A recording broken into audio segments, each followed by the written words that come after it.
Si pengangkatan tumor, tapi namanya kanker nggak sembuh total, tapi masih bisa muncul lagi.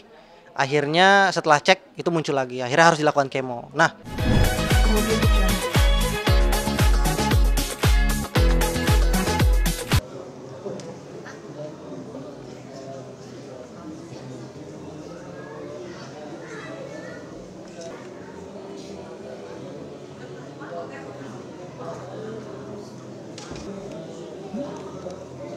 ya.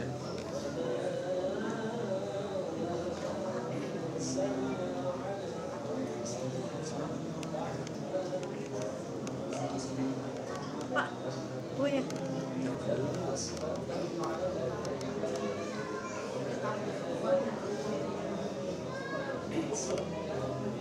Oh, ini yang mana yang di MNC aja. Ke Rafiq. Oke.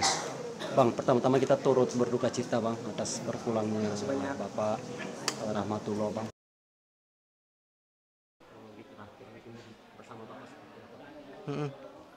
Jadi memang 3 minggu kebelakang ini Abah itu sudah dirawat baik di IGD maupun di ruang rawat inap maupun di ICU hingga di ICU di Rumah Sakit Umum Kabupaten Tangerang. Penyebabnya karena ya mungkin kita semua sudah tahu Abah itu sudah kena kanker ganas stadium 4C di usus besarnya 3 tahun yang lalu. Kemo 12 kali akhirnya bersih, operasi pengangkatan tumor, tapi namanya kanker nggak sembuh total, tapi masih bisa muncul lagi. Akhirnya setelah cek itu muncul lagi, akhirnya harus dilakukan kemo. Nah, habis kemo ke-8 kemarin itu Abah kena serangan asma dan akhirnya harus dipindahkan ke ruang IGD dan ruang rawat inap. Nah, di ruang rawat inap itu Abah dilakukan perawatan dan didiagnosa kira-kira kenapa sih penyakitnya gitu. Namun ya sayangnya memang penyakitnya itu baru ketahuan itu pas di akhir-akhir di ruang rawat inap sama di ICU. Yang ternyata banyak sekali penyebabnya, komplikasi. Pertama, Abah punya serangan asma, punya penyakit riwayat asma, sehingga ada beberapa obat yang mungkin tidak bisa diberikan karena beresiko. Lalu fisik Abah yang udah melemah, sehingga tidak bisa menahan obat kemo yang memang agak mungkin beresiko ya gitu. Dan yang ketiga, ternyata akibat fisik Abah yang sudah melemah juga, obat serta tubuh itu kalah sama penyebaran kanker yang ada dalam tubuhnya. Sehingga akhirnya kita tahu bahwa kanker Abah itu sudah metastasis, sudah mengalami metastasis, di mana tumor-tumornya itu sudah bermunculan di berbagai organ. Ada di ginjal, ada di lambung, ada di jantung. Nah, ini semakin memperparah situasi gitu. Artinya kan kalau mau bersih semua, kemonya harus semakin tinggi, sedangkan Abah kondisinya sudah lemah gitu. Nah, komplikasi itu yang mungkin memang agak membingungkan kondisinya gitu. Sehingga perawatan yang dilakukan itu berfokus untuk bagaimana Abah bisa kembali sehat kembali dan nyerinya hilang gitu. Ya, tapi komplikasi itu termasuk fisik yang melemah, dirawat di intensif di ICU. Di ICU disaksikan atau kita lihat perkembangan kondisi Abah yang memang semakin lama semakin menurun 3 hari ke belakang. Misalnya yang tadinya denyut nadinya, tensi darahnya normal, oksigennya normal, respiratory rate-nya normal, harus dibantu oleh alat karena udah makin menurun. Dikasih obat tensi tapi masih tensinya rendah, terus menurun. Dan ya akhirnya memang ini takdir dari Allah Subhanahu wa taala, kondisi Abah sudah tidak kuat.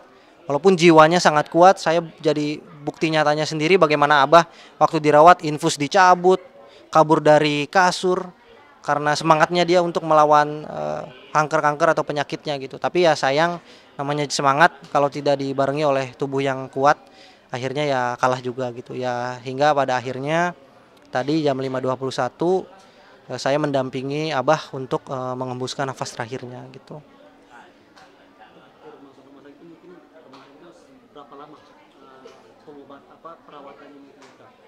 Kalau perawatan terakhir kali ini tuh 3 minggu gitu. Ya 3 minggu. Cuma memang kita udah melakukan kemo sih ke 8 kali dan itu berbulan-bulan gitu. Jadi memang sudah sering bolak-balik rumah sakit untuk kemo. Cuma untuk yang perawatan intensif ini itu di 3 minggu ke belakang. Ya betul-betul. bilang bahwa Abah masih dengan begitu semangatnya Iya, mau melawan penyakitnya Abah ya. iya betul. Mungkin tadi Abah akhir dari 19 terakhir tadi di jam berapa? Jam berapa? Terakhir itu jam 5.21.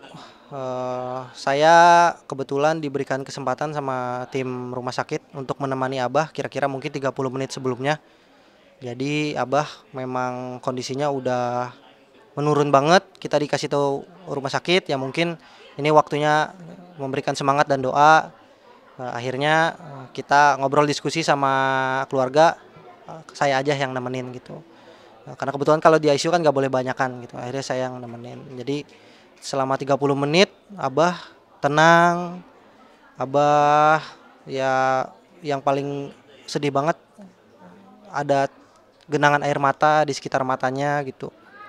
Dan akhirnya ya selama 30 menit saya bantu Abah untuk doa, untuk menyebut nama Allah hingga akhirnya di 5.21 mengembuskan nafas terakhirnya gitu.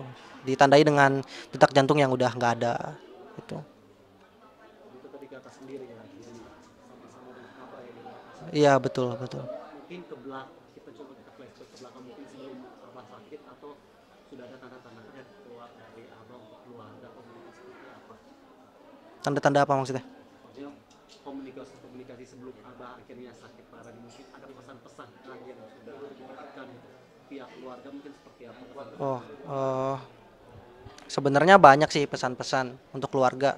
Apalagi soal ini ya, keluarga sendiri ya misalnya pesan-pesan untuk anaknya masing-masing kan biasanya dia punya pesan khusus nih untuk anak-anaknya gitu.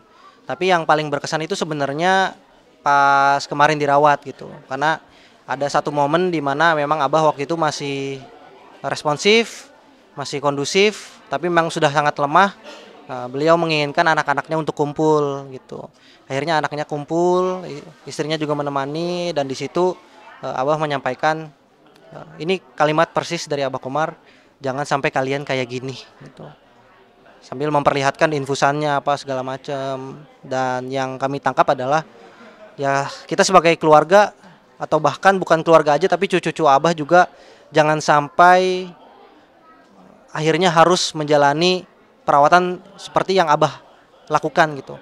Dapat penyakit kanker, harus tersiksa melakukan perawatan-perawatan, capek, akhirnya lemah. Jangan sampai semua ini kejadian ke keluarga-keluarga anak-anaknya. Itu pesan yang paling mendalam sih bagi saya. Bukan hanya karena pesannya tapi karena momennya juga gitu. Barengan, kumpul, Abah terbaring itu sangat berkesan banget gitu. Itu pesan Abah untuk keluarga untuk menjaga kesehatan agar depannya jangan mengalami hal yang sama seperti itu.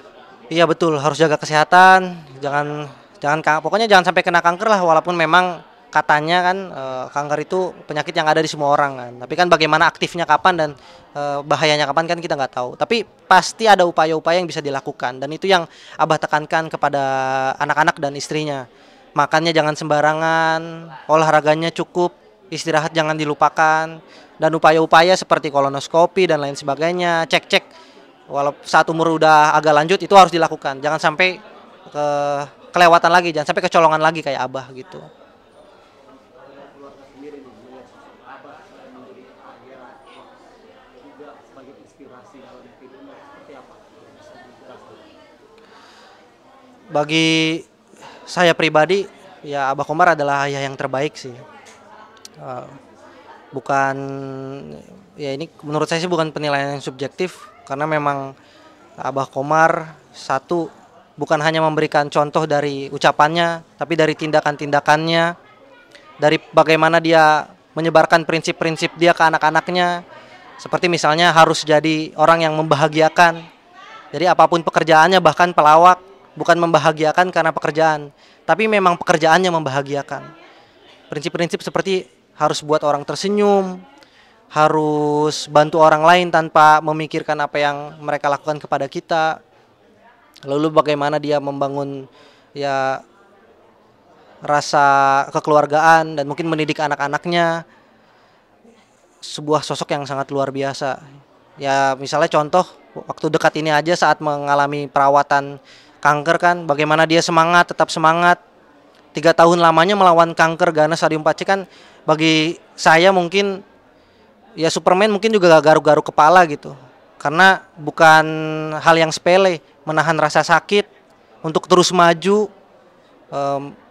menggapai cita-cita untuk sehat, itu juga sebuah upaya yang sangat luar biasa yang dilakukan Abah, yang bagi saya menjadi pelajaran yang sangat-sangat berharga untuk siapapun yang mau menerima pelajarannya gitu. Gitu.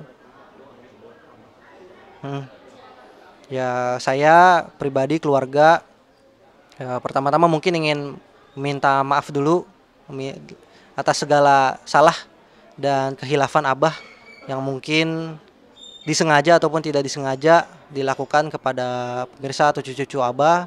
Saya juga memohon doanya agar Abah di lapangan kuburnya diterima amal-amalnya, diampuni dosa-dosanya, dan ditempatkan di tempat yang paling mulia di sisinya.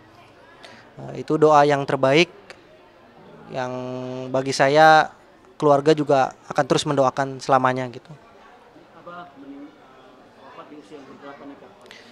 Abah wafat di usia 64 tahun. Ya, 64. Oh ya, anaknya ada berapa tuh? Lalu saya hitung dulu. Ari, Kadimas, aku Raja Zizah ada 5 anaknya, cucunya ada 4 gitu. Semuanya udah berkumpul, alhamdulillah semuanya berkumpul. Itu yang sebenarnya saya sangat syukuri sih, karena di momen-momen terakhir Abah kita masih bisa minimal melihat atau setidaknya ngobrol gitu. Walaupun ya mungkin apapun respon yang diberikan oleh Abah bagi saya itu sangat penting gitu, karena tidak semua punya kesempatan untuk ngobrol terakhir kalinya dengan orang tuanya gitu. Ya, rencana dimakamkan itu besok tanggal 9 Januari 2025 di TPU Carangpulang jam 8-an, kayak jam 8 jam 9. Ini salah satu permintaan Abah, karena Abah memang sudah menyiapkan lahan di samping ayahanda dan ibundanya gitu. Itu. Cukup? Oke.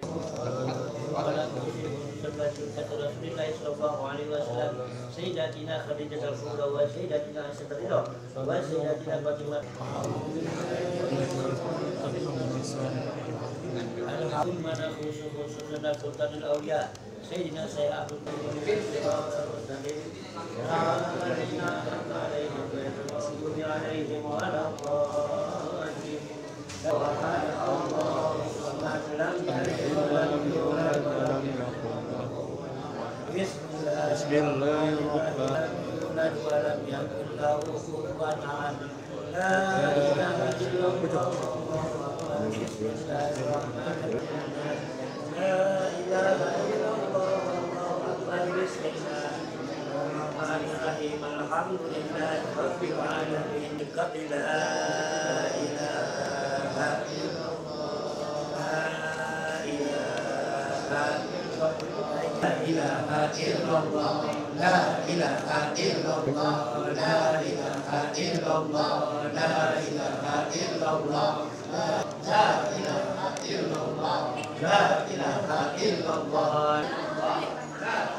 Aman sih gitu.